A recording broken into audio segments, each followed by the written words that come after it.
2025 독립영화 매칭 프로젝트 넥스트링크의 창작자 포럼으로 영화 제작 후 관객을 만나기까지라는 타이틀을 달고 장손의 오정민 감독님, 지옥만세 이모정 감독, 그리고 여름이 지나가면 정병희 감독님과 함께 2시부터 3시 반까지 이야기를 나눌 텐데요. 끝까지 자리 함께 해주시면 감사하겠습니다. 저는 오늘 행사 진행을 맡은 모더레이터 김영현입니다. 감독님들 바로 옆에서 대기 중이신데요. 입장하실 때 여러분 박수로 환영해 주시면 감사하겠습니다. 입장 부탁드립니다.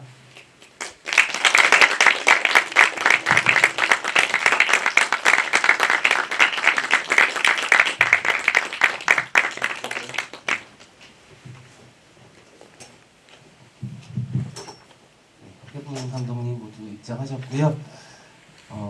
독립영화제 포럼 자리가 늘 좀 무겁고 진지하고 힘들고 슬플 수밖에 없는데 그래도 오늘 자리는 저희가 성공 사례로 세 분을 모셨기 때문에 가능한 즐겁고 기쁘고 활기차고 씩씩하게 이야기 나눠보도록 하겠습니다.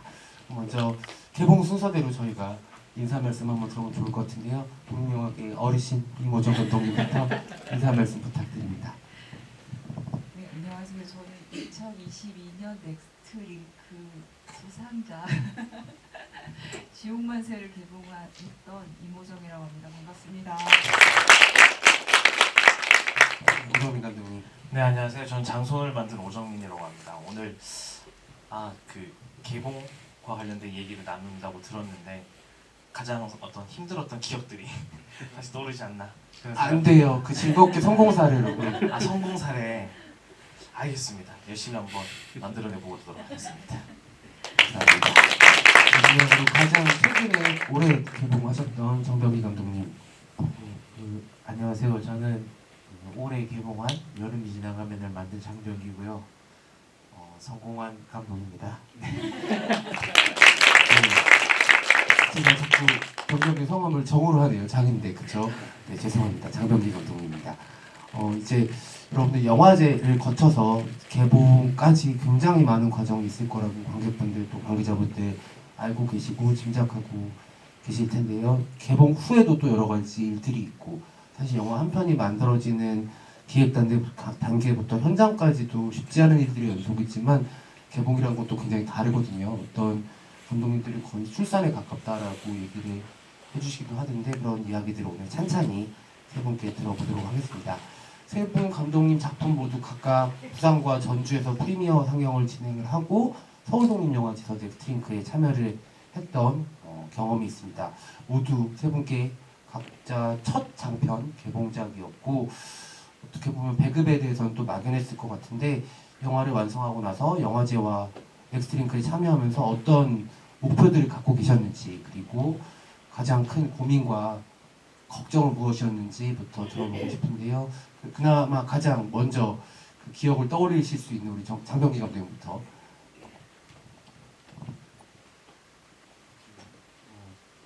저는 이제 배급사 N9과 같이 개봉을 했는데요. 사실 말씀해주신 대로 개봉에 대해서는 전혀 감이 없잖아요. 개봉 이전에 단편 영화를 만들고 영화제를 가고 하는 거랑은 또 아예 다른 문제니까 그래서 뭐 배급사가 중요하다 뭐 막연히 이 정도 생각만 가지고 있었고 그래서 사실 저 같은 경우는 뭐 지금에서야 저는 제 영화가 조금 막 제 기대보다 관객들이 많이 보고 좋아해 준 영화인데 이게 개봉을 할 수 있을까 혹은 그 전에 배급사가 이 영화를 하자고 제안을 할까 뭐 이런 걱정이 너무 커서 작년 넥스트링크 이전에 그 전년도에 퍼스트링크로 이 영화가 참여를 했었는데 그때 만났던 배급사들의 제가 먼저 제가 영화제도 가고 좀 성과가 보이고 나면 그때 다시 연락드릴게요 라고 하고 그때는 물론 이제 배급사 입장에서도 덥석 손을 잡지도 않았었고 그 상황 그렇고 이제 1년이 지나서 영화가 완전히 완성되고 이후에 만났으니까 그때 뭐 영화제 돌고 할 때도 뭐 딱히 큰 자신감이 없어서 이 링크 2번 말했던 이 프로그램 이외에는 뭔가 사적으로 제가 배급사에 연락하거나 이랬던 적도 없는 것 같아요. 그랬었고 자신감이 많이 없었던 상태였다고 말씀드릴 수 있을 것 같아요. 이렇게 두 번째 만났을 때는 제가 조금 더 많이 어필했었고 배급사한테 어필을 했었고 다행히 좋게 봐주셔서 할 수 있었던 것 같아요. 적절한 답이 됐는지 모르겠습니다. 당연히 이렇게 첫 장편을 가지고 누군가 전혀 모르는 사람을 만나게 될 때는 걱정이 있을 수밖에 없잖아요. 작품에 대한 걱정일 수도 있고 이 영화가 개봉이라는 상업적인 과정에서 어느 정도로 평가받을지도 모른다는 걱정일 수도 있고 감독님 어떤 게 제일 미팅 직전에 마음을 좀 힘들게 하는 요소였을까요? 영화 내적인 얘기인데 영화를 안 보신 분도 있으시겠지만 조금 불편한 부분들이 있거든요. 영화에 이제 그런 부분들이 이게 어떻게 영화제를 하게 되면 모든 GV가 있고 제가 들어와서 어떻게 말하면 또 변명의 기회도 있는 것이고 그에 반해서 개봉을 하게 되면 제가 없는 상태에서도 상영은 계속되고 이렇기 때문에 그게 걱정이 있었어요. 이 영화에 대한 어떤 뭔가 해석에 있어서 되게 공격적인 반응을 할 수 있는 어떤 불편한 요소들 이런 것들이 큰 걱정이었는데 근데 제 걱정보다는 배급사나 또 배급 이후에 만났던 관객들이 제가 걱정했던 그렇게 생각해 주시지 않고 영화를 좋게 봐주셔서 그 문제는 개봉을 하고 한 2주차쯤 됐을 때는 많이 내려놨던 것 같아요. 한 1, 2주차까지만 해도 이 반응들을 계속 봤거든요. 혹시나 나의 의도와 관계없이 좀 이렇게 불편한 부분들을 크게 해석하실까봐 걱정을 많이 했던 기억이 납니다. 어떻게 보면 약간 학부모 같은 마음인데 간쫄이는 마음으로 참관 수업 들어갔다가 이제 다시는 들어오지 말라고 하는 느낌일 수도 있었을 것 같은데 그래도 배급사라는 게 영화를 또 믿어주는 한편으로는 선생님 같은 존재이기 때문에 그 이야기들도 차근차근 나눠보도록 하겠습니다. 오정민 감독님 어떠셨어요? 네, 저도 지금 기억을 좀 더듬어 보고 있는데 저는 이제 2023년도에서 이제 부산에서 처음 상영을 했었습니다. 그래서 저는 이제 부산 전부터 어떻게든 좀 미팅을 하려고 했었거든요. 저는 국내 배급보다는 해외 배급이 좀 더 급했던 것 같아요. 그래서 어떻게 해외 영화제 계획을 짤지에 대해서 논의를 할 배급사를 찾았는데 아쉽게도 저는 거의 모든 배급사한테 이제 어떤 거절의 의사를 받았던 터라 한 두세 번 정도 가편집 때부터 보여줬는데 그런 최종 편집까지 그래서 그러면 이제 인디스토리에 연락을 해봐야겠다라고 이제 인디스토리와 이제 부산 전에 이제 연락을 했었고 근데 그 대표님 먼저 국내 배급 제안을 먼저 하시더라고요. 그래서 이제 그런 얘기를 듣고 한 가운데 저희는 좀 국내 배급 또한 좀 부산 전부터 좀 만나서 얘기를 하고 또 그렇게 미리 좀 만나고 나야 부산 때는 또 배급사 입장에서 또 일반 관객들의 혹은 반응들을 좀 보시는 것 같더라고요. 그리고 끝나고 저희는 뭐 사실 퍼스트링크 소독제에서 이런 말을 해서 좀 이상하긴 한데 퍼스트링크가 되게 핵심적인 건 아니었던 것 같아요. 왜냐면 시기적으로도 그 퍼스트링크와 그리고 다음 해 영진이 배급 지원의 간극이 너무 짧았기 때문에 사실 퍼스트링크에서 모든 게 완료되기에는 이미 시간적으로 너무 부족했던 터라 저희는 그 전에 뭔가를 해야 된다라고 생각을 했었고 근데 퍼스트링크가 거의 뭐 마지막 서류 확인 절차 정도였던 것 같아요. 그래서 저희는 퍼스트링크에서 그런 많은 배급사들을 만나진 않았는데 그래서 뭐 그런 거를 만나면서 뭐 저희가 원하는 건 단순했습니다. 그냥 저희 영화를 가장 우리처럼 목숨 걸고 해줄 수 있는 회사가 있을까? 네, 뭐 그런 지점들을 논의를 했고 뭐 그런 걸 토대로 이제 인디스토리를 하게 되었던 것 같아요. 그러면 인디스토리의 박명수 대표님은 목숨을 걸겠다는 말씀을 이 공개가 안 되는 거죠? 네, 여기 서독제 관계자분도 지금 안 계신 것 같아요. 네, 농담이고 곽 대표님이 이제 내년에 가장 우리가 마음을 쓰는 라인업으로 노력하겠다 뭐 이런 약속도 해주셨고 가장 이 영화에 뭔가 마음을 써주시는 느낌이 들어서 네, 그런 지점에서 선택을 했던 것 같습니다.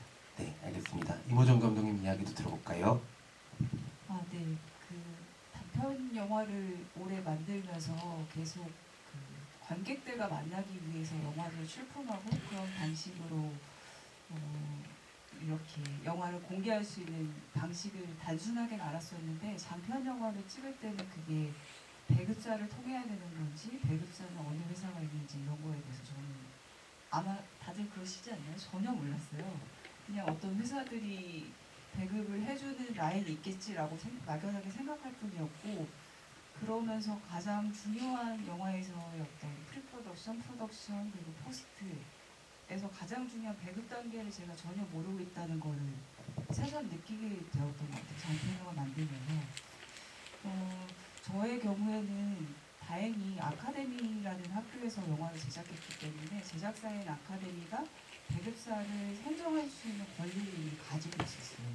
제가 거기서 의견을 주거나 아니면 미팅을 해보거나 할 수 있는 기회가 사실은 박탈되다시피 하고 있는 상태였는데 그럼에도 불구하고 넥스트링크를 참여하고 싶다고 제가 그 인디그라운드 쪽에 요청을 했던 거는 배급의 과정에 대해서 좀 알고 싶고 앞으로 제가 영원히 어떤 제작사가 있는 환경에서 영화를 만들지 못할 텐데 그랬을 때 자체적으로 접근하거나 알아둘 수 있는 회사들이 있지 않을까라는 생각으로 미팅을 좀 해보게 됐던 것 같고요.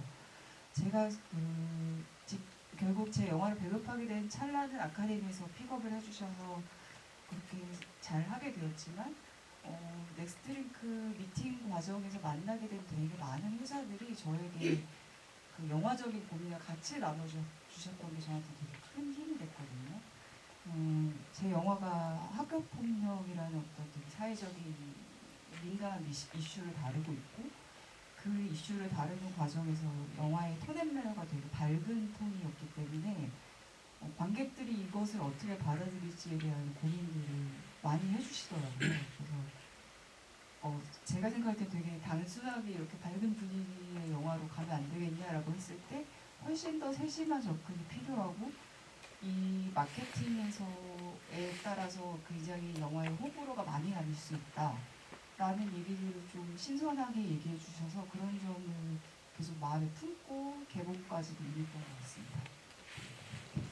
네, 그 배급은 약간 옆에 있는 짝꿍처럼 마케팅과 함께 갈 수밖에 없고 사실상 배급사나 마케팅사 같은 경우에는 창작자를 이해하려는 노력도 계속 하고 있지만 기본적으로는 관객이 어떻게 이 작품을 받아들일지 아니면 받아들이게 할지에 대해서 더 많은 고민을 할 수밖에 없거든요.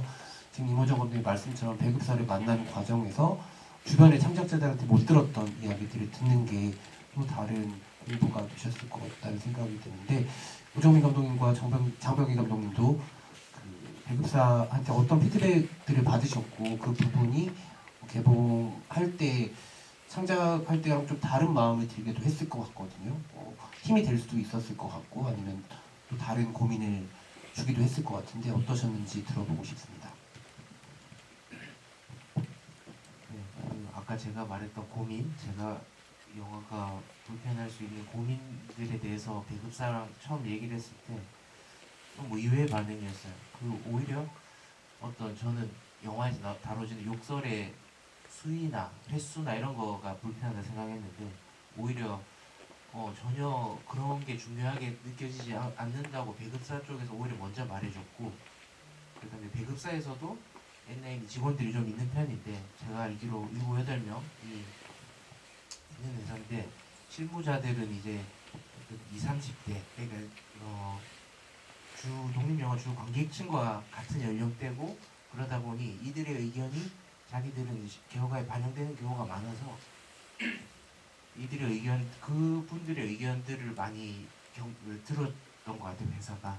그리고 그래서 저도 그 부분에서는 그냥 꽤 저한테 위로가 됐으면서 또 신뢰가 됐었고 뭐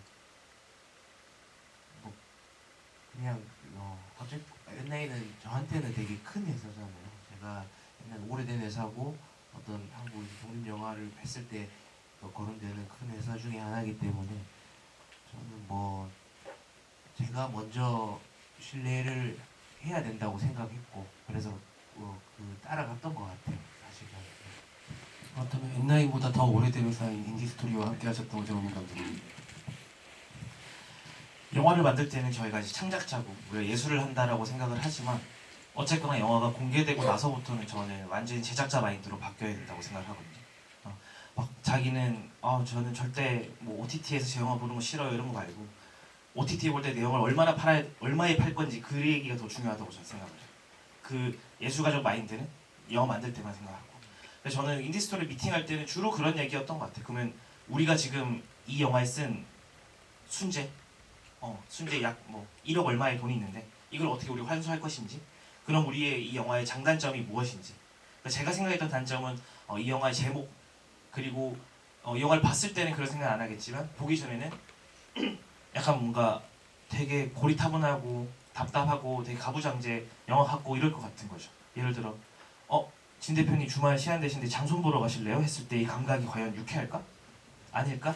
뭐 이런 고민하면서 이 영화를 그럼 어떻게 포지셔닝 해야 될까?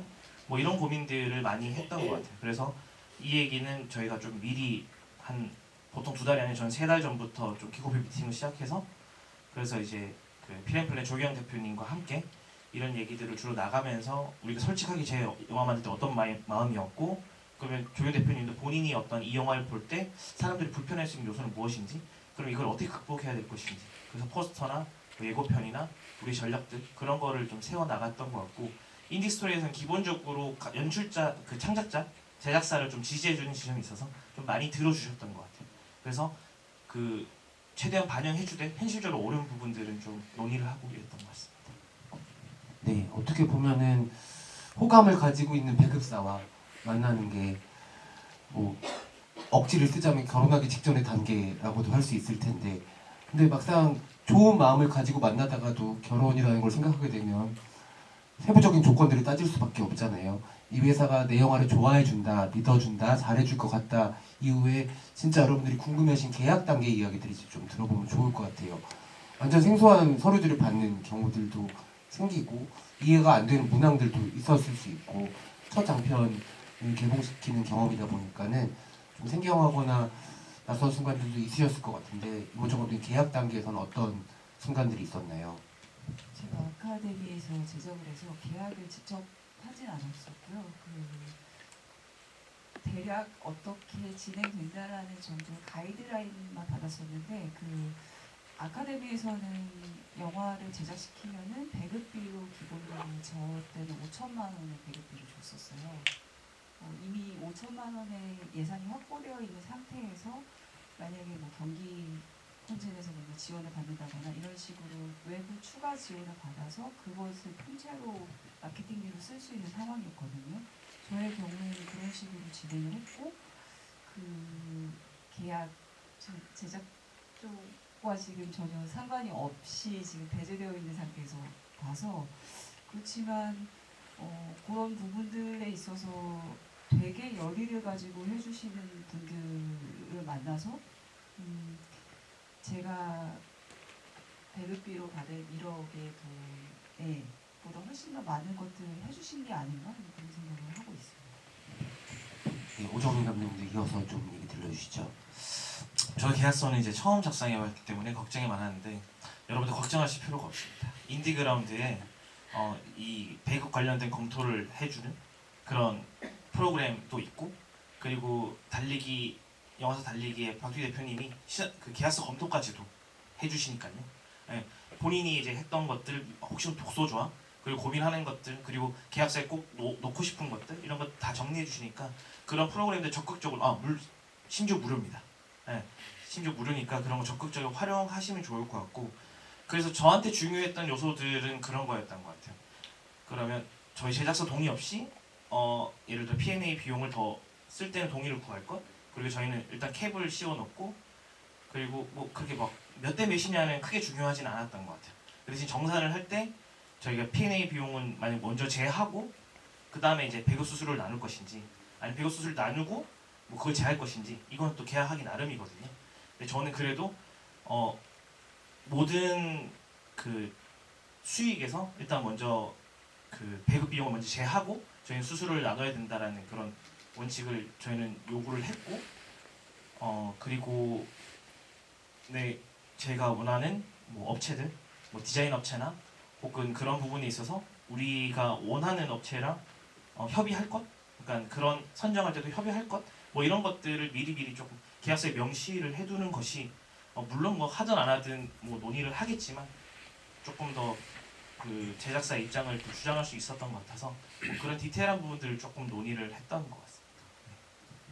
잠깐 말씀 주셨는데 오정민 감독님께서 그 인디그라운드에서 그 영화사 달리기 윤희에게 등을 제작하셨던 달리기의 박두희 대표님 강의를 하셨잖아요. 아직 유튜브에 있나요? 인디그라운드 홈페이지에 가시면은 아주 열강을 하셨거든요. 그거를 말씀대로 무료로 보실 수가 있고, 그러니까 배급 과정에서 계약이 너무 중요한 게 뭐냐면 이게 다 기록으로 남는 거라서 사실 모르면 물어봐야 되고 뭔지 이상하면 얘기를 해야 돼요. 안 그러면은 그 상태로 고쳐지지 않은 상태로 남아 있으면은 그거를 되돌릴 수가 없게 되고 그게 늘 뭔가 파국을 불러일으키거든요. 그러니까는 그 파국에 가기 전까지 그냥 나도 좀 귀찮고 남도 좀 귀찮게 하는 게 훨씬 안전한 방법이니까는 그러시면 좋을 것 같아요. 네, 빨리 한마디 더 하면 보통 막 주위 동료들이 막 뭐 우리가 몇만 했는데 돈이 안 들어온다 뭐 이런 걸로 갈등이 많은데 수많은 그런 이유들의 원인이 계약서 작성에 그 등한시했던 것 같거든요. 그러니까 창작자들이 영화만 만들 줄 알지 이렇게 냉정하게 그냥 다 믿고 맡기는데 사실 계약서를 믿고 맡긴다는 게 말이 안 되는 거잖아요. 네. 그래서 그런 지점에서는 되게 냉정하게 하나하나 살펴봐야 된다. 그냥 믿고 하는 것보다는 조금이라도 독수 조항이 없는지 뭐 이런 지점들을 그래도 박두희 대표님께서 검토해주는 지점들이 있으니까 그런 분들 적극적으로 활용해 보셨으면 좋겠다 말씀드립니다. 네, 감독님들 시나리오 퇴고 진짜 10고, 20고까지도 하시는데 계약서는 안 그러시잖아요. 그냥 계약서도 시나리오라고 생각하시고 퇴고에 퇴고를 거쳐서 가장 최적의 결과물로 일하시면 좋겠습니다. 병기 감독님 어떠세요? 옆에 오정민 감독님 말씀 들어보니까 제가 전 되게 편하게 같긴 하거든요. 근데 아까 말했듯이 좀 내가 좋아하는 배급사였고 그러다 보니 좀 많이 믿고 의지했던 건 있어요. 그래서 배급 단계에서는 물론 막 무조건 해주세요는 아니었고 다만 저는 제가 지원을 받은 상태에서 제작 지원금을 얘기하는 거예요. 영화를 제작 지원 받은 상태에서 제작사를 따로 경력 있는 제작사를 구했었고 그러면 이제 제가 만든 1인 그냥 명의만 제작사인 거랑 이 제작사랑 공동 제작의 형태였고 배급사 계약도 3자 계약으로 했거든요. 그게 뭐 그런 상태에서 아마 처음으로 어떤 계약서 가안을 제안받았고 배급사에서 먼저 써주셨고 그거에 대해서 저는 모르니 저는 어떻게 보면 숫자 정도는 많이 아는 것 같아요. 몇 대 몇 혹은 뭐 그 온라인이나 이렇게 2차로 갔을 때 몇 대 몇 뭐 이 정도 숫자에 대한 개념만 있다가 그 부분에 대해서는 제가 생각했던 것보다 좀 더 저한테 유리한 느낌을 받았어요.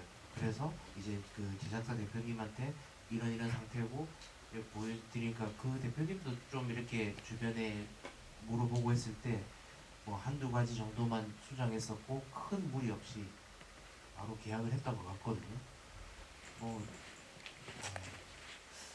그랬던 것 같아요. 그리고 저는 뭐 두 분과 달리 아직 그 정산서를 못 받아본 입장이어서 뭐 잘 여기 부분에 대해서 잘 모르겠습니다. 네, 감독님 해피엔딩이 되시기를 기원을 하겠습니다. 계약까지 간다는 건 이제 거의 다 일이 마무리되어가는 시점이다라고 생각이 되고 이제 진짜 내 영화가 개봉을 하겠구나라고 마음을 먹게 되는 순간이기도 할 텐데, 근데 뭐 감독님들도 그리고 여러분들 잘 아시겠지만 대한민국 독립영화 배급사 중에 개봉 지원금 없이 개봉을 시킬 수 있는 배급사는 제가 알기로 단 한 군데도 없거든요. 그만큼 개봉에는 굉장히 많은 영화 만들 때만큼의 돈이 필요하고 이제 계약서 상에도 우리가 돈이 이만큼 있으니 이걸 해주겠다는 얘기는 있지 않았을 거예요. 돈을 개봉 지원금을 받든 그 개봉 지원금을 받으려는 전략과 계획을 세우든 여러 가지 개봉에 필요한 머니를 이제 조달하는 순간들이 있었을 텐데 아까 이모정 감독님은 어쨌든 이제 가파에서 돈을 마련해주는 부분이 좀 있었지만 그거 말고도 진짜 잔돈들이 많이 들어가거든요. 이제 돈에 대한 이야기를 좀 해볼까 봐요. 이모정 감독님. 혹시 사비를 털어서 개봉까지 가셨는지. 표는 몇 개 사봤어요. 삽입 제가 제가 개인적으로 사비를 쓴 건 없는데 일단 계속 그런 뭐 지원금을 받든 어쨌든 굉장히 빠듯한 상황에서 극장을 잡고 마케팅을 하고 그리고 뭐 이런 선재들을 만들고 하는 과정이 있거든요. 그 과정에서 이제 온갖 인맥들이 출동을 하기 시작하는 거죠. 뭐 디자인을 또 친구가 있거나 아니면 뭐 모더레이터를 공짜로 해줄 수 있는 친구가 있거나 이런 친구들을 모아서 제가 할 수 있는 되게 부가적인 영역들을 했을 뿐이고 기본적으로는 어쨌든 그 찰나에서 계속 만들어졌던 그 홍보 가이드와 그 자기들의 스케줄링에 따라서 저는 진행을 했고 사실 아까 오정민 감독님 말씀드리니까 되게 반성되는데 본 계약서를 잘 몰라요. 그래서 솔직히 말씀드리면은 그냥 믿고 맡기고 그냥 따라갔던 것밖에 없는 것 같고 다음에 배울 부분이 꼭 잘해야겠다는 생각이 듭니다. 네, 그 다음 배급 하시기 전에 오정민 감독님과 박주희 대표님 만나셔가지고 조언 들으시면 좋을 것 같아요. 오정민 감독님. 근데 이게 제가 뭐 예민해서 그런 건 절대 아니고요. 제가 제작사 대표다 보니까 하기 싫어도 해야 되는 거죠. 네, 두 분 그리고 제작사가 있다 보니 좀 그런 안정망이 있었지만 저희는 뭐 전적으로 제가 책임을 져야 되는 상황이었기 때문에 물론 PD들이 같이 검토를 해줬지만 그랬습니다. P&A 돈 얘기를 잠깐 하면 저희는 영진이에서 배급 지원금을 9천만 원 받고 경기에서 3천만 원 받아서 1억 2천 규모로 이제 배급을 시작을 했습니다. 그러면 이걸로 그러면 우리가 어떻게 해야 될까? 저희의 어떤 그러면 돈을 더 태워서 뭐 한 2억 뭐 이렇게 써야 되나라고 했을 때 현실적으로 저는 이 영화가 10,000명이 넘을 수 있을지 없을지에는 확신이 없었던 것 같아요. 그랬을 때 돈을 더 부어서 뭐 티켓 프로모션 해가지고 어떻게든 처음에 시작을 크게 하는 게 맞나? 라고 생각했을 때 그 시점에서 그런 선택을 하는 거는 조금 도박이라는 생각을 했던 것 같아요. 그리고 뭔가 극장에 이렇게 돈 쉽게 갖다 주고 하는 게 좀 자존심도 상했던 것 같아서 최소한 것만 하자. 그것도 안 하게 되면 멀티플렉스 아예 못 틀 것 같아서 그래서 저희는 티켓 프로모션 최소한으로 한 군데에서 했는데 실제로 한 60개간밖에 되지를 않았고 뭐 그래서 이제 시작을 하게 되었던 것 같아요. 그래서 저 개인 돈은 사실 뭐 이렇게 들어간 것도 없고 특히 배급할 때 무조건 배급사에 요청을 했던 게 저희가 동의하지 않은 거에 대해서는 집행하지 않는 걸로 필요하면 동의를 해야 된다라고 했는데 의외로 이렇게 회식비 같은 거 네, 저희 VIP 시사회 때 회식비가 인디스토리 역사상 28년 역사상 가장 많이 나왔던 네, 어바웃 공개해 주실 수 있어요? 1,000만 원은 안 됩니다. 네, 1,000만 원은 안 되는데 그게 많이 나와서 이제 그런 게 꽤 컸다. 그리고 그거 외에도 이제 개인적으로는 회식비 같은 게 좀 개인 돈 나간 거 말고는 들어가진 않았던 것 같아요. 그래서 정산을 처음 받았을 때 과연 이게 뭐냐라고 했는데 회식이라고 해서 할 말이 없었다. 다 네가 먹은 거다라고. 그래서 나만 먹은 건 아닌데 뭐 이렇게 그래서 그런 걸 먼저 제하고 저희는 수익을 나누는 방식이었습니다.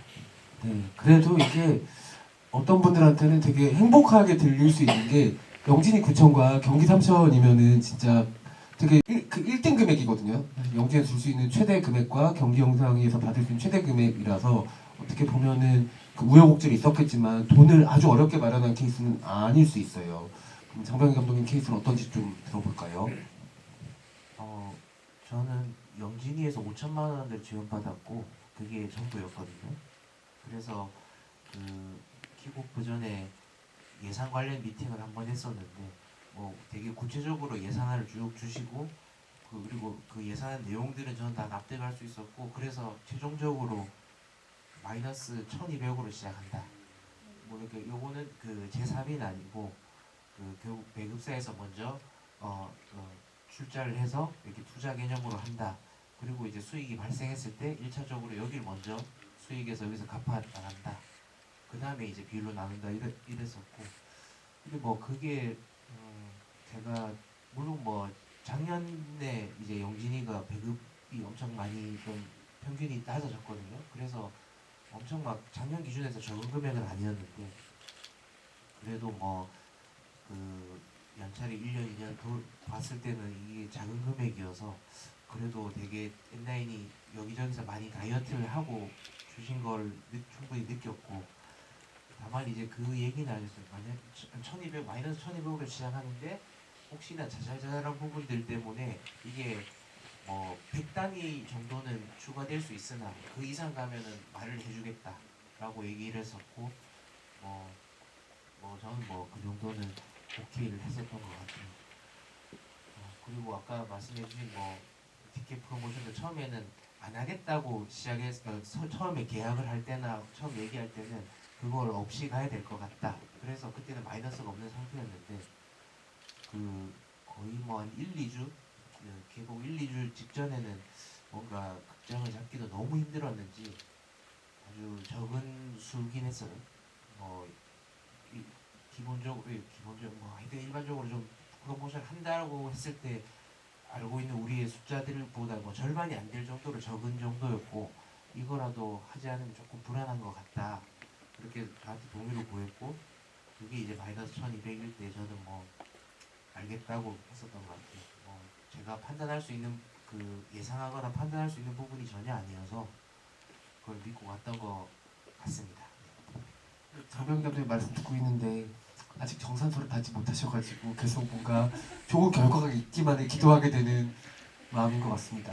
근데 너무 다행이게도 고생을 많이 하셨고 배급사랑도 같이 합을 잘 맞추셔서 세 편 모두 독립영화의 성과로 봤을 때는 여름이 지나가면과 지옥만세가 10,000명을 넘겼고 그리고 상소는 30,000명을 훌쩍 넘기면서 지난해 가장 많은 관객을 또 동원한 독립영화가 됐었어요. 지금 약간 엄숙하긴 하지만 세 분한테 박수 한번 보내드리면 좋겠습니다. 많이 하셨고 또 이 자리에 계신 분들 거의 다 세 편 모두 보신 관객분일 텐데 여러분들 덕분에 이 세 분을 저희가 성공 사례로 모시고 이야기를 나눌 수 있게 된 게 아닌가 싶습니다. 작년에 비해서 올해는 그래도 사정이 조금씩 더 나아지는 느낌이 있거든요. 그만큼 독립영화가 한국영화계 전체에서 차지하는 비중과 비율이 높아지고 있고 약간 필연적인 결과로까지도 느껴지고 있어요. 아마 일반 관객분들도 그런 것들을 체감하고 있는 해가 되지 않을까라는 생각이 들고요. 이제 본격적인 돈을 마련했으니 무기를 만드는 과정에 대해서 이야기를 나눠보도록 하겠습니다.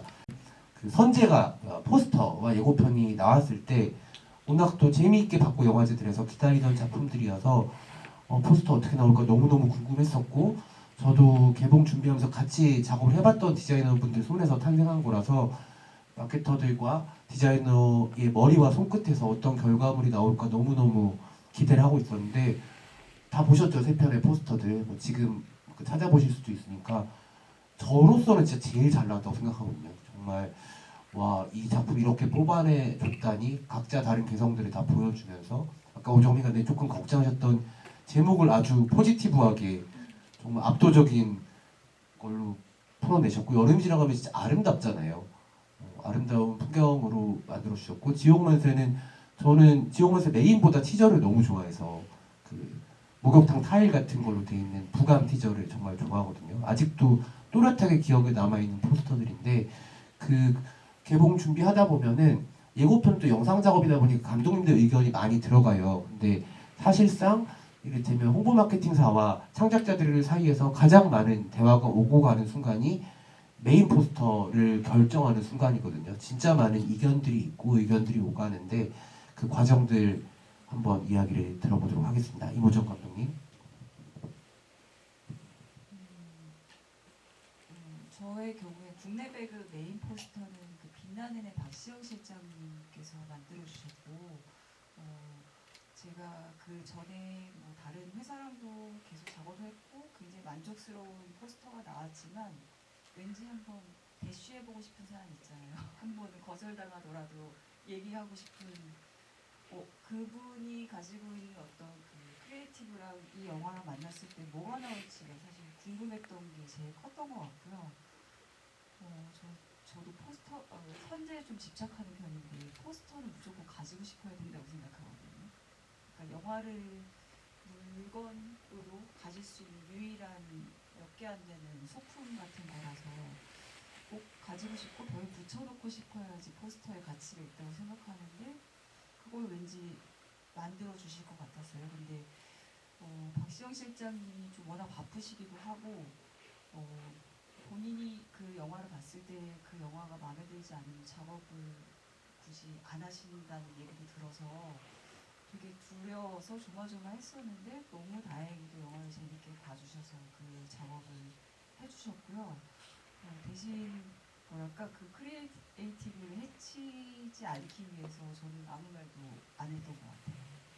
근데 그 외에 예를 들면 해외 포스터나 아니면 일러스트레이션 포스터나 이런 것들 사실 지나칠 정도로 말을 많이 했어요. 그리고 레퍼런스 같은 것도 제가 가지고 싶었던 옛날에 어떤 디자인이나 뭐 약간 프로파간다 같은 느낌을 활용할 수 있는 디자인들을 쭉 보여줘서 수정을 계속 좀 많이 받았던 편이고요. 유일하게 수정을 전혀 안 한 포스터가 그 메인 포스터, 티저 포스터입니다. 오정민 감독님 어떠셨어요? 네, 그 해외 영화제용 포스터는 이미 부산 때 저희 내부에서 저희 뭐 스태프들끼리 만들었던 한 5종의 어떤 해외 포스터가 있었는데 저희끼리 이것저것을 해봤죠. 뭐 그러다 보니까 영화 스틸을 쓰고 좀 감성적인 무언가를 했는데 근데 그랬을 때 개봉은 그러면 안 되겠다는 생각이 계속 들더라고요.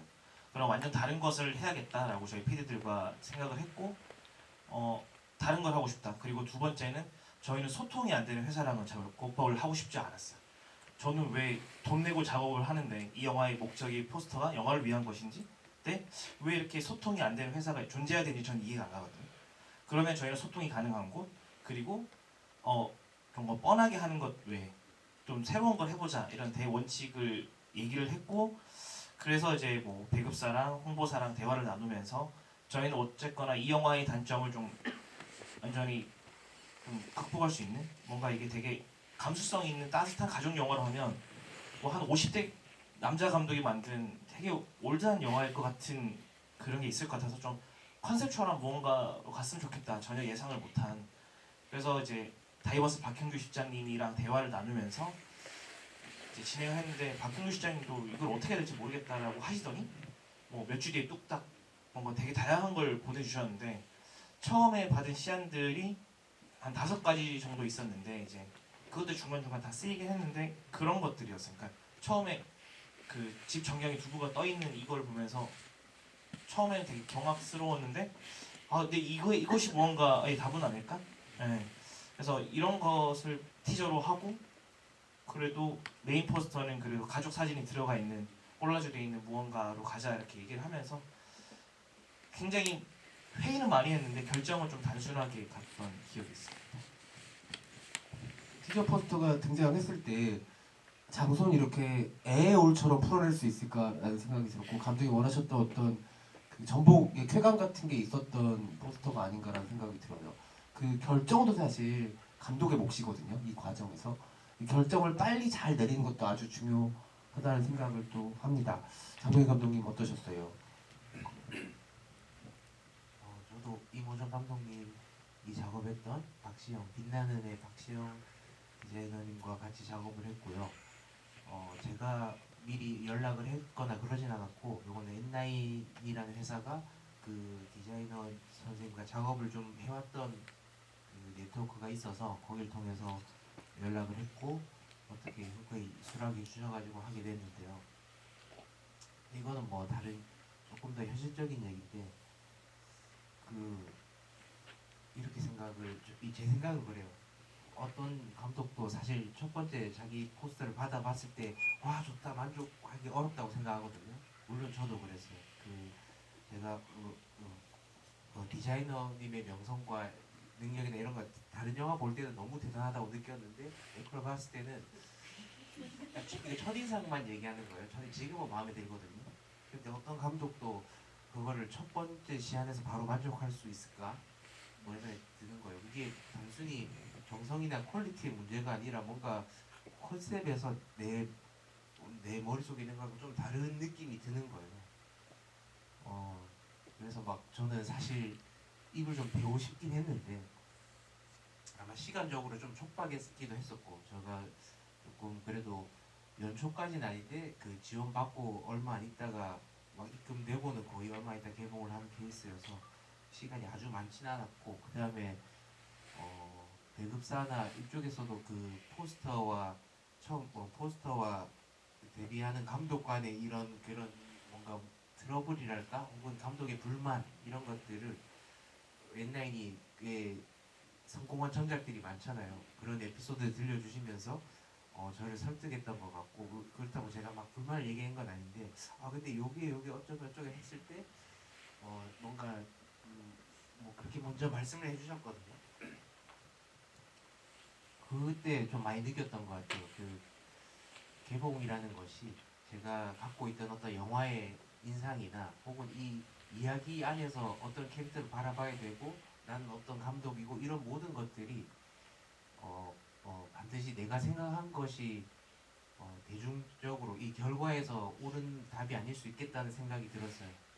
그래서 그게 우리 영화는 조금 제가 내 영화를 바라보는 것과 조금 다른 홍보를 가지고 시작하긴 했어요.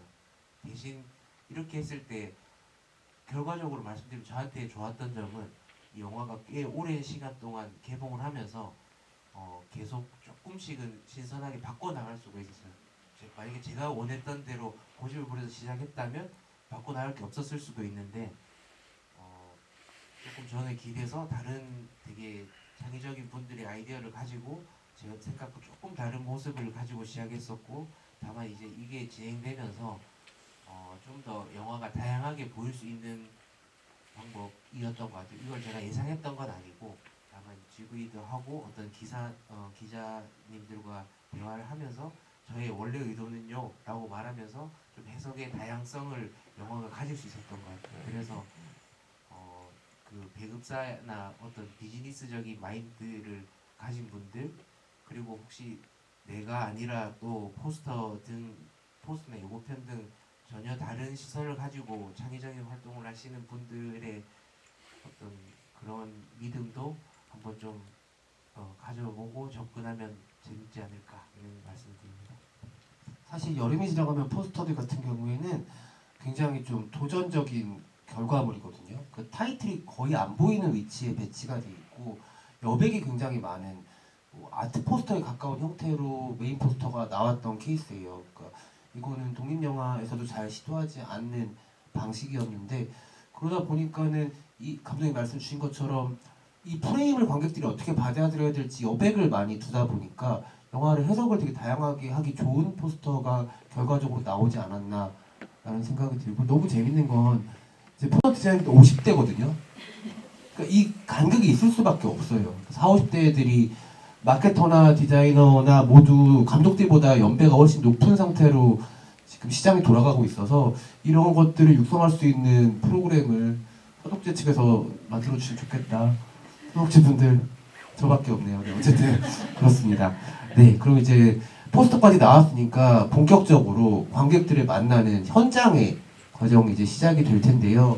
흥미로운 거는 영화는 정말 생명이 짧아요. 상업영화는 특히 그렇고 독립영화도 아무리 길어봤자 2달이거든요. 근데 올해 그 교보문고와 예스24에서 발표한 가장 많이 팔린 책 베스트를 보면 신간이 2권밖에 없더라고요. 그만큼 책은 굉장히 마케팅이 길고 역주행이 너무너무 가능하고 돈이 많이 들지 않더라도 입소문으로 긴 기간을 극복해갈 수 있다면 영화는 초반에 기세를 잡지 못하면 극장이 다 빠져나가는 거예요. 그럼 아무리 뭔가를 열심히 해도 그 수치상의 한계를 느낄 수밖에 없는 작업이라서 배급사도 뭐 마케팅사도 감독과 배우들도 개봉 직전 뭐 예매율 관련된 모든 것들 이런 거에 정말 곤두선 상태로 보낼 수밖에 없거든요.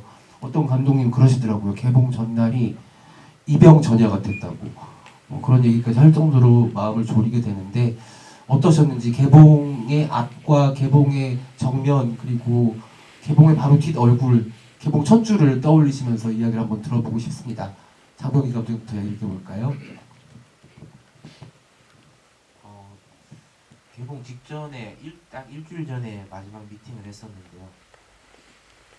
끝까지 그런 말을 안 해주거든요. 제가 물어본 게 요즘 대략 그러니까 지금 이 프로젝트가 대략 경험을 많이 하셨으니까 어느 정도 스코어를 예상하시냐 했을 때 끝까지 숫자를 말씀 안 해주셨고 그래서 제가 조금 구체적으로 요즘은 5천이면 굉장히 성공한 편이죠 라고 하니까 또 뭐 5천 명이면 사실 뭐 파티도 할 수 있고 뭐 이런 데가 그 정도로 시작했던 거예요.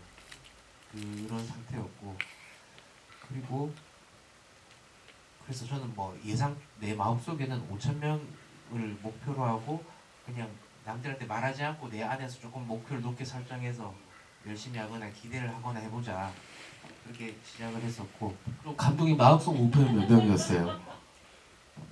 그거는 뭐 글쎄요. 근데 많을수록 좋으니까 이게 굳이 뭐 100만 명이었어요? 근데 뭐 진짜로 독립 영화에서 만이라는 숫자가 주는 의미가 크잖아요. 근데 되게 그때는 제가 시기적으로 10,000명 영화가 어렵다고 너무나 주변에서 저한테 많은 얘기를 해주시는 거예요. 일부러 그런 걸 수도 있는데 그래서 일단 표면적으로 5,000명의 목표를 두고 개봉을 하게 됐죠. 근데 사실 우리 여름이 지나가면이라는 영화는 말씀해주신 대로 독립영화가 첫 주, 2주차 때 보통 결과가 대략 예상이 된다고 하잖아요. 첫 주 주말 지나보면 아 전체 스코어의 몇 %구나 뭐 이 정도로 대략적으로 나온다고 했는데 그 첫 주 주말이 지났을 때 사실 저는 꽤 암울했어요. 제가 사는 지역이 대구고 첫 개봉하고 한 열흘 동안은 서울에 숙소를 구해서 이제 개봉 스케줄을 소화했었는데 첫 주 주말이 끝나고 이 스코어를 봤을 때 정확하게 기억이 안 나요. 뭐 한 2,800 뭐에서 3,000 그 사이였던 것 같아요. 그러니까 진짜 5,000을 최선을 다해야 돼서 5,000이 되겠구나 라고 생각을 했고 근데 이거는 또 별개로 저의 제가 만든 영화들이 보통 그런데 단편도 마찬가지였어요. 개봉은 아니지만 이상하게 영화들이 오픈이 되고 남들한테 보여지고 막 했을 때 꽤 오랜 시간이 지났을 때 좀 더 좋은 평가가 있는 느낌이 있었어요. 그래서 사실은 영화제도 개봉보다 1년도 더 전에 첫 오픈을 전주에서 했거든요. 물론 뭐 근데 그 1년 동안 적어도 전주에서부터 반년 정도는 아마 그 경쟁작에 들지 못했어요. 영화가 다 초청이 됐었고 대신 저는 뭐 가서 GV 때 내가 뭔가를 해서 이 영화를 평가를 만들겠다. 평가를 쌓고 평가를 위에 평가를 쌓고 막 이런 식으로 단편 때도 비슷한 경험이 있었거든요. 그랬을 때 그 하반기에 좀 더 좋은 수상이라는 실적도 있었고 그러니까 뭔가 평가가 영화를 바꾼다. 물론 그게 없던 평가를 내가 만드는 내 의도대로 좀 뭔가를 해석되게 만들고 영화를 이게 생각해보면 그렇게 수많은 수만 만 명의 관객들이 나의 GV로 평가가 바뀐다는 게 되게 막연할 수 있는데 저는 뭐 제가 할 수 있는 노력이라는 거 그거밖에 없으니까 개봉 이후에는 그래서 GV로 굉장히 열심히 준비했었고 어느 정도 열심히 준비했냐면 개봉하고 제 영화 한 번도 안 봤습니다. 자신감이 떨어지면 이제 제가 준비 못 하거든요. 제가 제 영화를 보고 나면 자신 있게 제 의도를 말한다거나 이 영화에 대해서 막 재밌는 영화예요 이렇게 말을 할 수 있는 성격이 아니기 때문에 제 영화는 절대 안 봤고요. GV 뭐 예상 질문과 답안도 뭐 외운 건 아닌데 엄청 많이 있었어요. 그리고 제가 자기 전에 항상 GV로 곱씹어 보면서 그때는 내 반성을 많이 하고 스스로 막 어떤 말도 좀 더 나를 잘 설명할 수 있는 말들을 고민하고 그래서 GV도 계속 하면서 조금 주변에는 우스갯소리로 내가 실력이 늘었습니다 라고 말하지만 점점 좀 더 재밌게 설명하려고 굉장히 노력했었고 그렇게 하다 보니까 그 우리 영화가 9주차 때 10,000명이 넘었거든요. 근데 이게 흔한 일이 아니고 그리고 9주차까지 극장에 걸려있기도 쉽지 않다고 말씀들을 해주시고 그래서 제가 첫 주차 주말에 그 거의 악몽 같은 첫 주차 주말을 보내고 다시 예전 첫 번째 단편을 내서도 느꼈던 그 마음처럼 내가 정말 기어서 올라가겠다. 엄청 각오를 다지면서 열심히 GV를 준비했었고 그걸 배급사에 많이 요청했어요. 나 GV 많이 잡아주세요. 그 배급사는 우려를 표하거든요. 무슨 우려를 표하냐면 똑같은 말을 계속하는 게 감독한테 되게 힘든 일일 수 있다. 우리는 똑같은 얘기를 처음 하는 것처럼 수십 번을 해야 되니까 GV 때 내가 할 수 있고 나도 다른 얘기를 계속 할 거다. 바꿔가면서 이야기를 바꿀 거고 딴 얘기를 한다는 게 아니고 되게 계속 신선한 이야기를 할 거고 잡아달라고 배급사 한 번 더 우려 펴가지고 그 GV 때 관객 차는 거는 남는 게 영원이라고 생각하면 된다. 뭐 진행비나 모더 비용, 뭐 극장을 또 좀 더 대관해야 되고 괜찮습니다. 제가 열심히 해볼게요. 우리 GV 많이 했거든요. 그렇게 해서 뭐 구역구역 뭐 기어서 정말 했던 것 같아요. 네, 9주차 10,000명 진짜 쉬운 성공 사례가 아니거든요. 우리 장배 감독님께 박수 한번 부탁드립니다. 그 여름이 지나가면 개봉 때 감독님이랑 같이 GB를 하고 나서 그 배급사 이사님께서 차를 태워서 감독님 그때 열흘간 서울에 머무르실 때여서 오늘도 폴란드 영화제 갔다 오셔서 큰 트렁크를 가지고 오셨는데 그때 작은 트렁크를 가지고 모텔로 들어가는 뒷모습을 제가 차 안에서 봤었거든요. 그때 이렇게 GB 예습과 복습을 하고 계실 줄은 몰랐는데 정말 대단한 노력입니다. 장소원 얘기 들어볼까요? 저는 목표 관객 수가 1,000만이었거든요. 다들 이런 거 농담이 아닙니다. 지금 다들 눈빛을 보세요. 이런 농담, 눈빛을. 다들 날 농담으로 생각하는구나였고 제가 3만 달성했을 때 이제 997만 남았다고 했는데 그걸 아직도 농담이라고 생각하시더라고요. 저한테는 일단 한 1점 몇 억이라는 돈을 환수하기 위해서 저희 내부에서 목표는 5만이었죠. 근데 사실 5만이라는 숫자는 저는 불가능하다고 생각을 했었어요. 왜냐면 일단 저희 60개간밖에 안 됐을 때 저희는 10,000명만 돼도 이건 감사한 일일 것 같다라는 생각인데 의외로 이상하게 그해 9월에 관객분들이 영화를 많이 봐주셨어요. 극장으로 많이 봐주시면서 본의 아니게 독립영화가 그때 몰렸었는데 서로 관객 뺏기가 아니라 뭐 이상하게 서로 선순환이 되는 구조들이 만들어지면서 저희는 7일 만에 이제 10,000명이 됐고 20일 만에 20,000명이 됐고 50일 만에 30,000명이 됐었거든요. 근데 저희는 60개월 시작하다 보니까 다행히도 기본적으로 좌석 판매율은 극장이 작을수록 잘 나오게 되잖아요. 근데 저희는 첫 주에 이제 20%가 넘고 이러다 보니까 2주 차에도 극장이 뭐 빠지긴 빠지는데 그래도 다시 회복이 되더라고요. 그래서 뭐 한 20개 몇 개까지 빠졌다가 그래서 40개 정도까지 다시 늘어서 그래서 의외로 좀 장기 상영을 하게 되었던 것 같아요. 만약에 저희가 막 돈을 써서 100개 이상을 잡았다면 또 바사삭 되는 거 한순간이었을 것 같은데 의외로 좀 적게 시작하니까 좀 길게 가져갈 수 있었던. 그래서 9월에 시작해서 또 뭐 이제 종료할 때쯤 되니까 다시 이제 설날이 되면서 다시 조금 더 상영을 더 이어나가고 뭐 그런 지점이 오히려 의도치 않게 저희가 실패했다고 생각했는데 그게 오히려 되게 더 좋은 효과를 맞이했던 기억이 납니다. 네.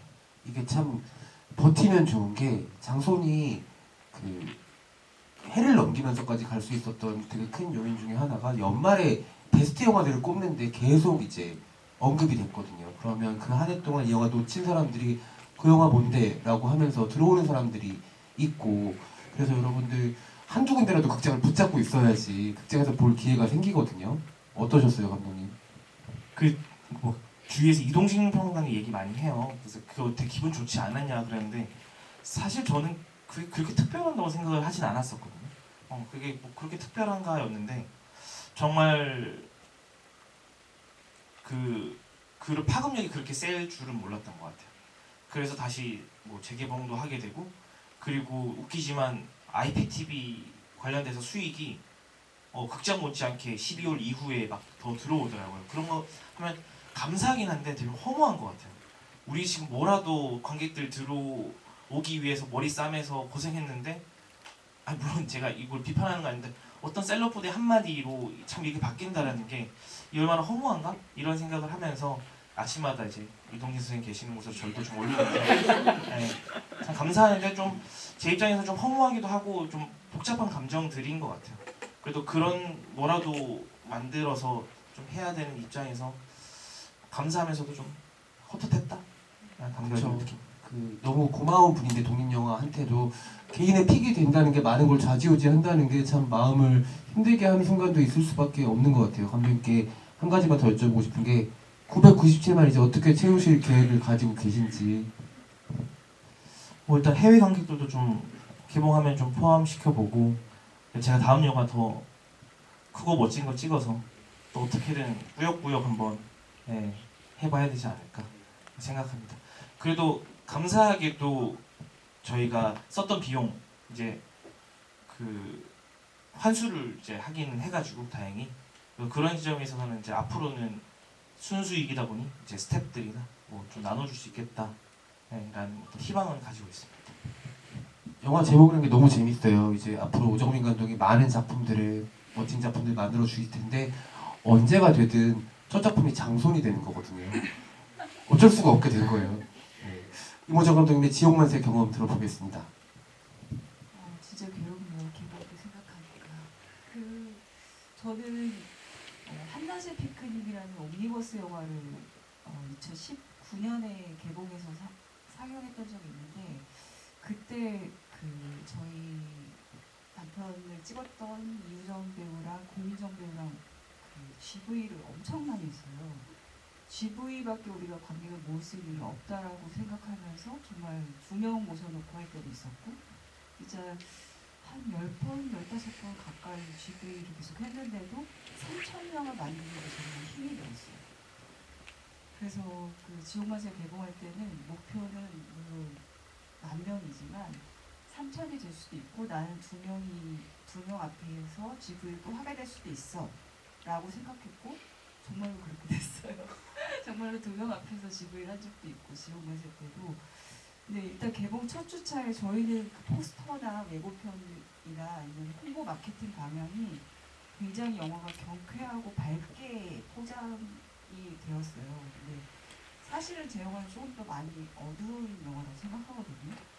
그래서 그런지 모르겠지만 홍보 과정에서 개봉 전까지는 어떤 관객들의 기대감을 되게 많이 불러일으켰고 타겟층도 10대 타겟으로 해가지고 좀 에이지가 낮았었는데 영화가 공개된 직후에는 그분들이 보셨을 때 이제 좀 실망스러운 거죠.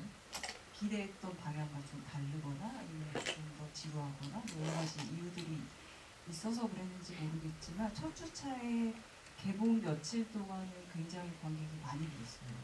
초반에 5,000명은 한 며칠 만에 넘었던 것 같고 그런데 부르고 나서 이제 주말에 이제 뭐 평단의 평들이 나오고 뭐 여러 가지 반응들이 나오면서 이제 다 뭐 이렇게 뭐지 DC계 이런 데 보면 야 별점 수정하러 가자 막 이런 식으로 막 평가가 안 좋으니까 사람들이 관객들이 이제 막 떨어지기 시작하거든요. 그래서 14,000명이 좀 넘었는데 거기까지 정말 오래 걸렸고요. 사실은 그럼에도 불구하고 이 영화를 지지해 주신 소수의 팬들께서 이제 N차 관람도 많이 해주시고 GV도 많이 찾아와 주시고 저희도 GV를 되게 열심히 하고 할 수 있는 것들은 그냥 발톱부터 힘을 내가지고 다 열심히 쫓아다녔는데 관객들을 진짜 한두 명 모으는 게 되게 어렵더라고요. 나중에는 이제 관객들 몇 명 드는지 볼 수 있거든요. 주차마다. 근데 이제 점점 10명, 2명, 어느 날 0명 이렇게 되는 거 보면서 진짜 차라리 빨리 내렸으면 좋겠다 할 정도로 막 되게 개봉 내내 사실은 영화가 계속 누군가한테 보여지고 있다거나 누군가를 기다리고 있다는 것만으로도 되게 힘들었던 것 같아요. 영화를 보여주려고 만든 건데 나는 왜 이렇게 힘들게 견디고 있지와 동시에 그럼 내가 하려고 했던 것 중에 무엇이 실패해서 이렇게 약간 어떤 때는 환영받고 어떤 때는 외면받지? 이 고민을 정말 많이 하게 하는 시간이었고 그 후유증은 어떠셨는지 모르겠지만 저는 되게 오래 가더라고요. 지금도 새 영화를 쓰려고 하면서도 계속 지옥만세 때 개봉을 반면교사 삼으면서 어떻게 해야 되지? 그렇다고 해서 내가 마음껏 쓰면 안 되나? 이런 생각을 막 하면서 그거 어딘가에서 계속 싸우는 기간인데 이런 어떤 관객 수의 몇 명에 든 그 문제보다 그 한 명 한 명의 관객들한테 이 영화가 어떻게 와닿을지 이제 SNS 통해서 되게 적나라하게 볼 수 있잖아요. 그걸 어떻게 그 중독을 끊을 수 있을지 그것부터가 제가 좀 창작으로 자유로워지는 그런 거죠. 감독 아직도 그럼 갤러리 들어가시는 거예요? 안 돼요. 네, 갤러리 끊었어요. 이제 한 1년 반 정도 되고요. 근데 한때 갤러리 중독자였어가지고 장난 아니었습니다. 네 누겔 같은데 들어가지 말라고 말씀드렸었는데 그때 제가 오펜하이머랑 전화신 거였는데 다들 오펜하이머에 대해 꽉 쓰면서 그때 정우성 감독님과 제가 같이 보시게 됐거든요. 오펜하이머 세 개가 우성이 형과 오정이 어떻게 하냐 다들 안쓰러워하고 막 부러운 것에서 웃고 그랬어요. 네, 지금 이모정 감독님이 후유증이라는 단어를 사용해 주셨는데 이제 여러분들 질문을 받기 전에 벌써 얘기를 재밌게 듣고 계시죠? 네, 재밌게만 들을 수 있는 얘기인지 모르겠지만 어쨌든 1시간이 훌쩍 지났어요. 그래서 이제 개봉이라는 것까지 여러분들께 이야기를 나누면서 소개를 드렸고 후유증에 대해서도 얘기를 해볼까 봐요. 가장 내상이 적은 우리 장병기 감독님부터 개봉이라는 것은 나의 인생에서 어떤 것을 남기고 있나? 뭐 이게 결과적으로 사실은 저는 객관적으로 봐도 제가 만든 영화보다 더 많이 사랑받았고 저는 이 첫 장편이 잘 된 감독이라고 스스로 생각하거든요. 그래서 뭘 남겼냐라고 하면 당연히 제가 다음 작업을 위한 뭐 말할 수 있는 필모를 남긴 게 제일 크고요, 현실적으로. 그다음에 좀 주변의 어떤 인정들인 것 같아요. 이게 특히 저는 경상도 집안이고 워낙 과묵한 또 집안이고 아버지이기 때문에 아버지가 뭐 영화를 내가 한다고 말한 적은 있고 뭐 내가 단편을 찍고 뭐 그전에 뭐 수상 이런 거 모르시거든요. 그래서 명절에 한 번씩 만나면 잘 뭔가 영화라는 표현도 안 하고 잘하고 있나 하면 끝인 거예요. 뭐 이게 안 보니 이게 끝인데 이번에 개봉할 때도 당연히 얘기 안 했죠. 저는 얘기 안 했는데 카톡이 오셨어요. 그냥 어디 기사 같은 거 여름이 지나가면 뭐 7월 9일 개봉 그러니까 검색을 해보셨겠죠. 그러니까 내가 장편을 찍었느니 영화제를 갔느니 얘기 안 했는데 개봉 전에 알고 있었다는 것은 평소에도 해보시는 것 같아요. 몇 년 동안 거의 뭐 10년 동안 해보시는 게 아닐까. 근데 저한테는 말 안 하신 거고 그러니까 이 개봉하고 나서는 좀 더 편하게 말씀하세요. 그러니까 그 무슨 다른 동영화 이거 무슨 영화는 얼마더라. 그래서 뭔가 이 아버지와의 불편한 소통이 늘어났다. 저한테 남은 일이고, 개봉이 남겨준 뭐 그런 거고. 뭐 불증도 있죠. 있는데 저는 좀 빨리 극복하는 중이라고 생각하거든요. 저도 그 임원정 감독님처럼 아직도 그 휴대폰에 사파리 딱 들어가 보면 참 열어보면 갤러리 몇 개, 6개 정도 있어요. 딱 들어가 새로 고침. 그래서 요거 뭐 그걸 이제 하루에 몇 번 하느냐. 요거 지금은 이제 이틀에 한 번 꼴로 바뀌긴 했는데 진짜 개봉하고 뭐 한 달 동안은 사실 10번도 웃을 정도로 자주 눌러보거든요. 실시간으로 올라오고 하는 게 정말 하루 종일 아무것도 할 수 없을 만큼 많이 확인한다고 생각이 들고 지금은 조금 뭔가 의연해져서 뭐 의연해질 것도 없어요. 숫자가 안 올라가고 글이 안 올라오니까 어쩔 수 없는 건데 이제 다음 작업을 시나리오 쓰다가 개봉 때문에 다 멈춰놓은 절반까지 쓰는 시나리오를 다시금 보고 있거든요. 아직 쓰진 않았고 이제 작업을 해야 될 때가 왔고 또 잘 극복하고 있습니다.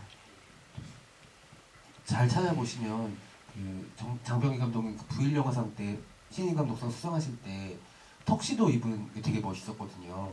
아마 아버지 지갑 어딘가에 그 사진이 코팅되어서 들어가 있을 수도 있다라는 거 생각해 주시면 될 것 같고 감독님들이 안 그러다가 개봉하면 그 에고 서칭 전문가가 돼서 SNS상에서 서방이라고 본인 이름을 그대로 검색할 수 없는 것까지도 검색하는 지경에 이르시더라고요.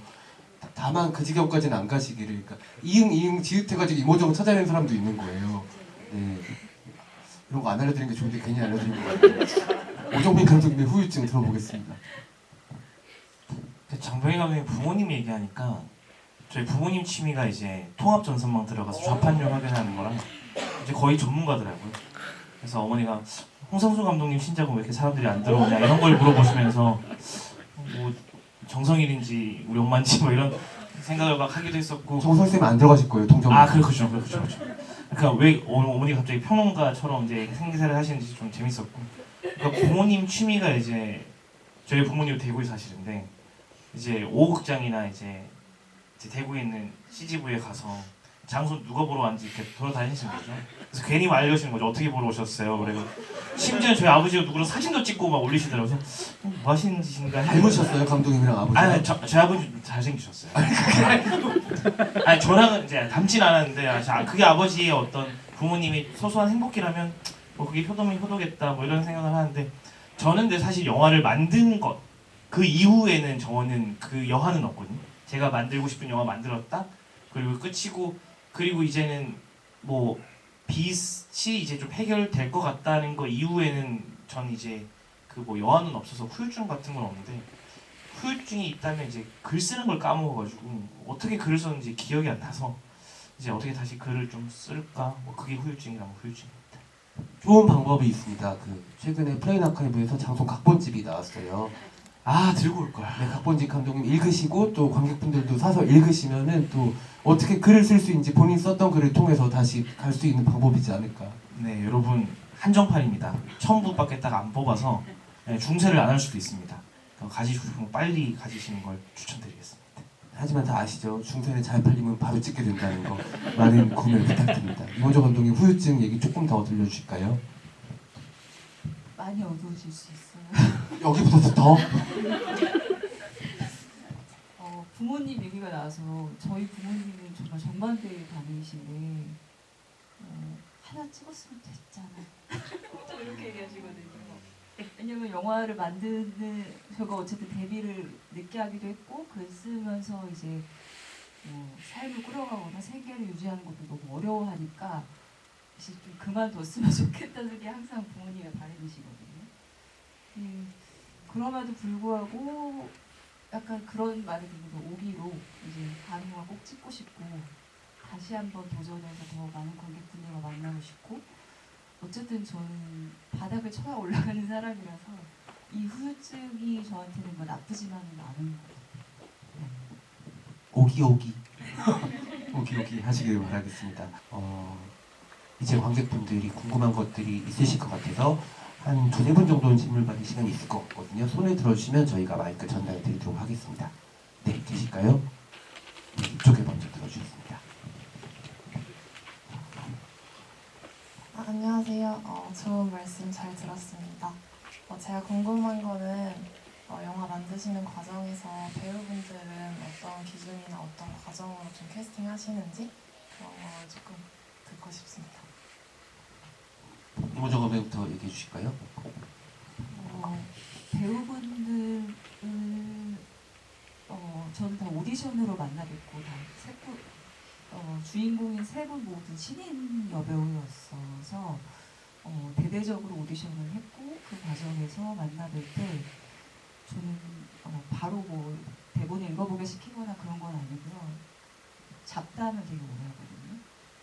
그래서 그분의 원래 평소에 말하는 방법이나 성격이나 뭐 이런 것들을 파악하려고 스몰 토크를 되게 오래 하는 편이고 그 과정에서 꼭 보는 거는 얼마나 솔직한지 나와 얼마나 솔직하게 소통할 수 있는지 안에서 그분의 매력이 내 영화 캐릭터랑 어떻게 링크되어있는지를 되게 찾으려고 하는 편인 것 같습니다. 오정민 감독님 또 어르신 선배님들 배우들이 많았잖아요. 저는 매력만 봅니다. 네, 매력이 있는가 그게 제일 중요합니다. 이런 질문 곤란할 수 있지만 그 장소의 수많은 배우들 중에 오정민 개인에게 가장 매력적이었던 사람은? 감독 오정민 말고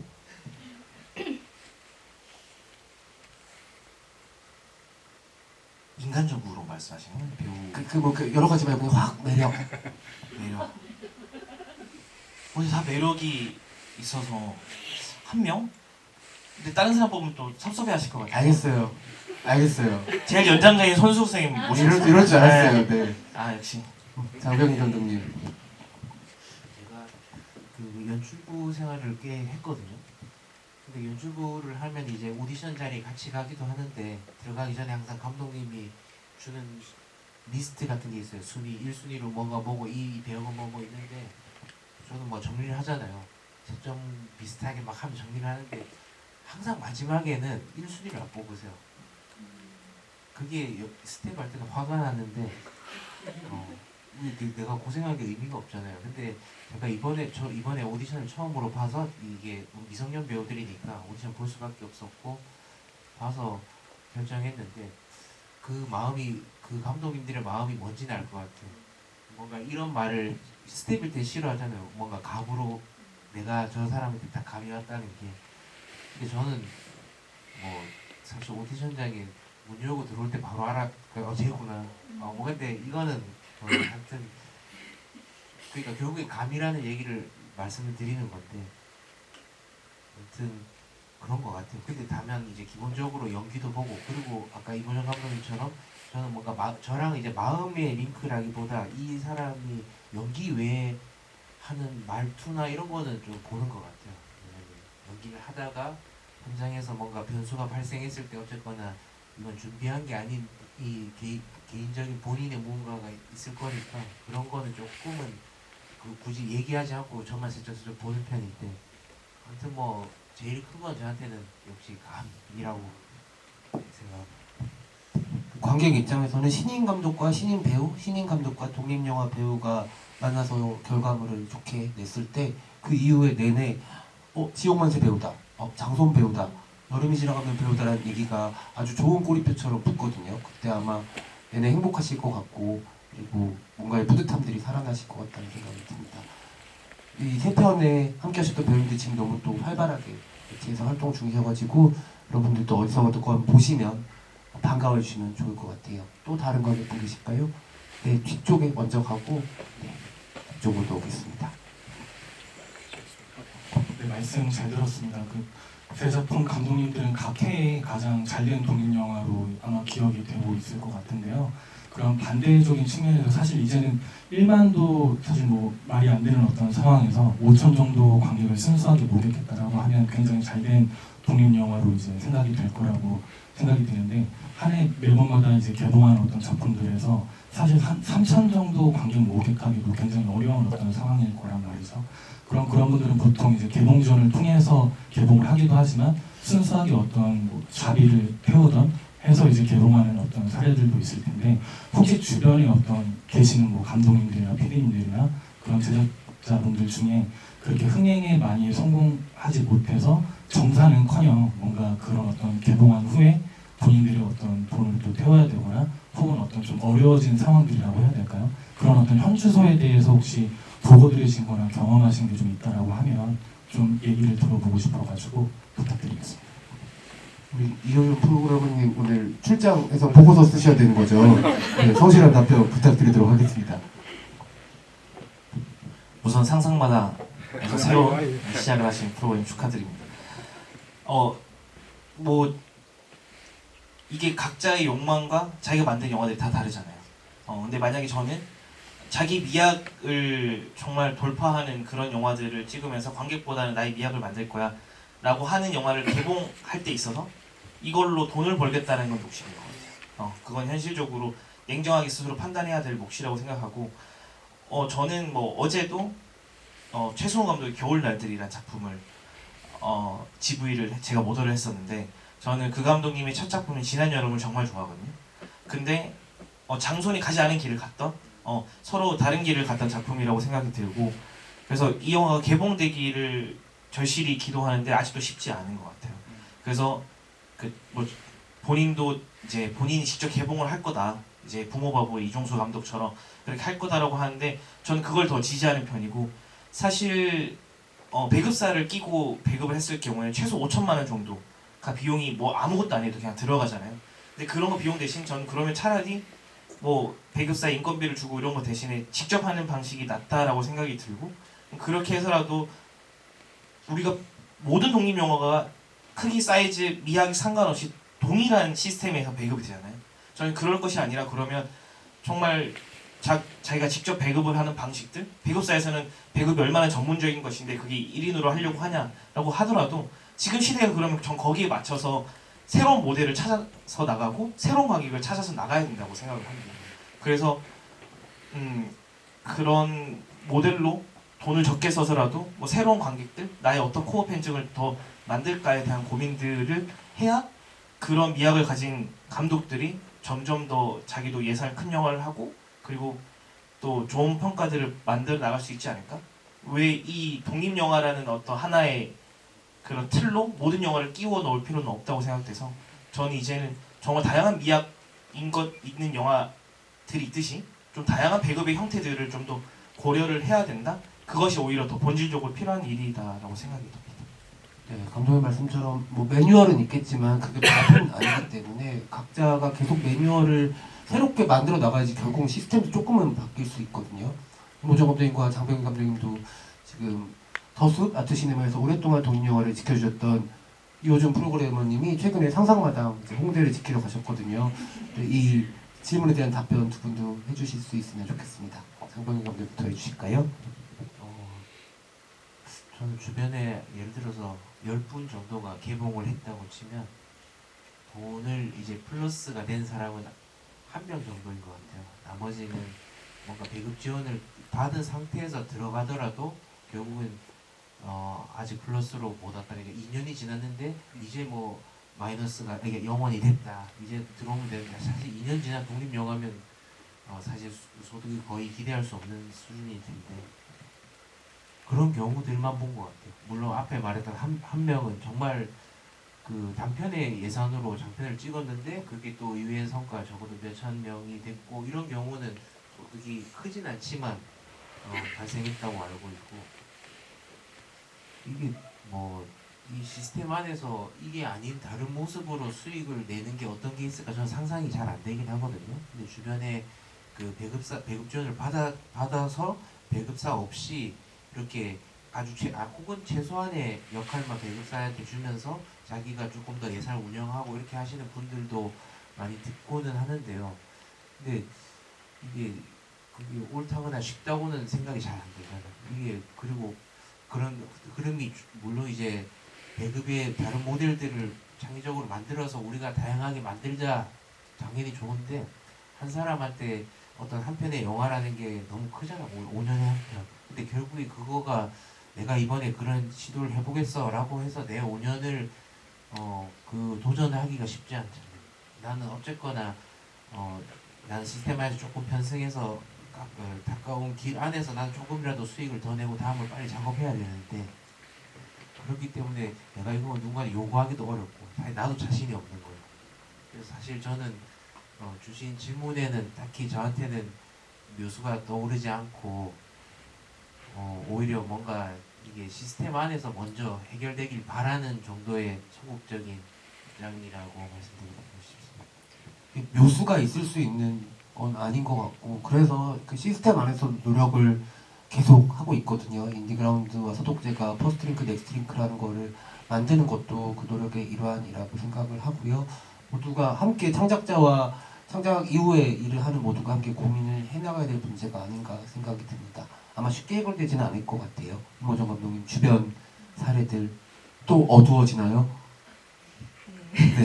단 한 명도 못 봤어요. 이쪽만 불 좀 꺼주시거나. 네, 그 독립영화를 찍어서 개봉을 해서 수익을 얻었다는 사람이 제 짧은 인생에서 짧고도 긴 인생에서 단 한 명도 못 봤고요. 그게 어디서 지원이 있든 없든 관객이 생각보다 많이 들던 거의 마찬가지입니다. 거의 빚을 갚는 수준이거나 아니면 빚이 남아있거나 거의 그런 수준에서 머물렀던 것 같고 그냥 아이디어인데 개봉은 좀 많이 했으면 좋겠어요. 영화제만이 어떤 영화가 관객을 만날 수 있는 창구인 건 너무 작은 장인 것 같거든요. 근데 개봉을 하려면 또 되게 규모를 찾아야 되고 뭐 투자를 찾아야 되고 이런 것들이 많은데 이종수 감독님처럼 되게 좋은 경우도 있지만 저는 상상마당 가셨다고 하니까 생각이 드는데 그 영화관의 어떤 브랜드로 그 단관 개봉 같은 거 하면 좋겠어요. 요즘에 뭐 CGV나 메가박스도 단독 개봉 많이 하잖아요. 그런 것처럼 상상마당에서 컬렉션한 어떤 영화들을 개봉의 개념으로 정기적으로 상영해 주신다거나 그런 경우들이 있으면 그 영화를 보고 싶었던 관객들은 되게 안정적으로 그 영화를 만나러 갈 수 있을 것 같거든요. 대단히 많은 관객 수를 얻진 못하더라도 정말로 만나고 싶은 사람들한테 영화관이 자리를 마련해 줘야 되는 것 같아요. 그래서 잘 부탁드립니다. 질문하실 때는 얼굴이 하얀 듯이 얼굴이 뻘겋게 타오르고 계셔서 네, 오정민 감독님. 이 질문에 대해서는 막 밤새도 얘기할 수 있을 것 같아요. 너무 어렵고 너무 제가 무책임하게 얘기할 수도 없는 문제고. 그러니까 저는 그런 것 같아요. 제 불만, 마음에 안 드는 거는 독립영화신이 영진이 배급지원금 안에서만 존재한다라는 것. 그러니까 저는 더 나쁘게 얘기하면 그 안에 기생한다라는 것. 그것이 너무 고착화되어 있어서 바꾸기가 어렵다고 생각하거든요. 근데 저는 그걸 어떻게 바꿔야 되는지에 대해서 계속 고민을 하는 것 같아요. 그러니까 모든 영화가 왜 동일한 시스템에서 동일하게 만들어져야 되는가. 그러니까 심지어 저 어떤 배급사에서는 또 그런 얘기 하시거든요. 왜 모든 영화가 개봉돼야 돼? 이거 시장에서 선택받는 거 아니야? 저도 그렇게 생각하거든요. 근데 우리가 자본 논리대로 모든 영화를 결정할 수는 없는 거잖아요. 근데 저는 제가 영화로 먹고 살고 싶어요. 제 동료들도 그랬으면 좋겠어요. 그랬을 때 만약에 1,000만 원, 2,000만 원으로 만든 영화면 굳이 영진이 배급지원금 결과를 계속 기다리면서 뭐 그럴 것이 아니라 조금 영화의 사이즈랑 혹은 크기마다 전략이 매번 다를 수 있는 거잖아요. 그러니까 그런 의미에서 더 다양성이 존재했으면 좋겠고 영진이 배급지원 정책도 그런 식으로 변화해야 된다고 생각합니다. 지금 녹화하신 분 계시면 영진이 조금 보내주시면 너무 좋을 것 같아요. 저도 지금 그 영진 독립예술 제작지원 소위원회 활동을 하고 있거든요. 그래서 그런 이야기들 적극적으로 하고 있고 어떻게든 뭐 조금이라도 막 바뀔 수 있는 얘기들을 조금 더 적용하려고 노력할 테니까 좀 그런 식으로 많이 관심 가져주셨으면 좋겠습니다. 네, 우리 오정민 위원님 잘 부탁드리고요. 이게 그 배급사, 저도 배급사를 운영하는 입장에서 그러니까 독립영화가 되게 핫하잖아요. 근데 진짜 신생 배급사가 안 생기거든요. 그 이유가 너무 명약관화해요.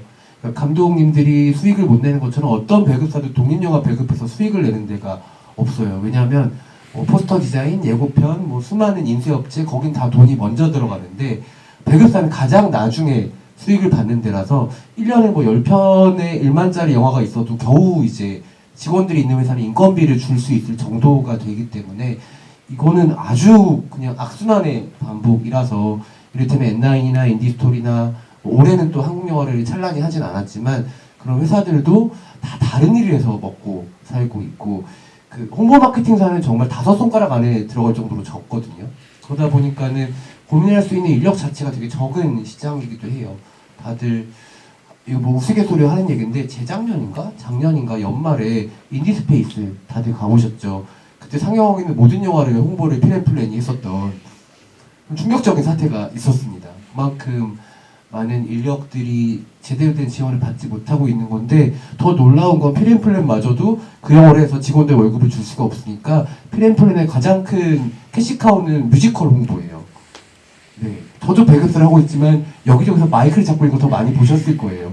올해 개봉을 못 시킨 영화들이 몇 편이 있는데 개봉 지원금을 못 받아서가 제일 큰데 그러려면 진짜 배급사 사비를 털어서 1,000만 원, 2,000만 원을 만들어야 되는데 적어도 똔똔은 돼야지 그 다음을 할 수가 있잖아요. 근데 그것도 너무 어려운 시장이 되어버려서 오정민 감독의 말씀대로 진짜 밤새고 얘기해야 될 주제이기 때문에 내년 심야 상영 때 저희가 한 관 차지하고 들어가는 걸로 하겠습니다.